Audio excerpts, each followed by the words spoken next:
মা সন্ধ্যাবাতি দিয়ে নিয়েছে।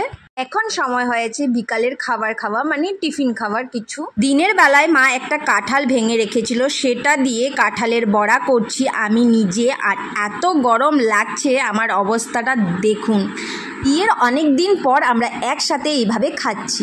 আজ ইচ্ছা করছে একটু চটপটা ম্যাগি খাই, সেই জন্য একটু চটপটা মশলা দিয়ে ম্যাগি বানাচ্ছি আমি। এইদিকে আমার ম্যাগি বানানো হয়ে গেছে। ঠিক সেই সময় ভাই ফোন করেছে যে আমি মোমো নিয়ে আসছি। আজ কিন্তু বিকালের টিফিনটা আমাদের খুব সুন্দর হয়েছে। আজ রাতে আমাদের ডিনার না করলেও চলবে, কারণ পেটটা ভরেই গেছে। ওকে একটু লাল চা করে দিয়েছিলাম, আর এইদিকে আমি আর দিদি নিয়েছিলাম দুধ চা। দাদা ভাইকে দেখে আইরিশ নিজের হাতেই ম্যাগি খাবে বলে নিয়েছে, কিন্তু দাদা ভাই মোবাইল পেয়ে ভুলে গেছে নিজে খেতে।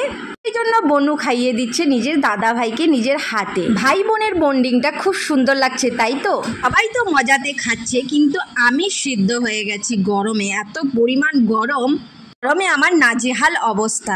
চলুন আজকে এই পর্যন্তই, পরে আরেকটি নতুন সুন্দর ভিডিওর সাথে দেখা হচ্ছে। সবাই ভালো থাকুন, সুস্থ থাকুন, বাই বাই।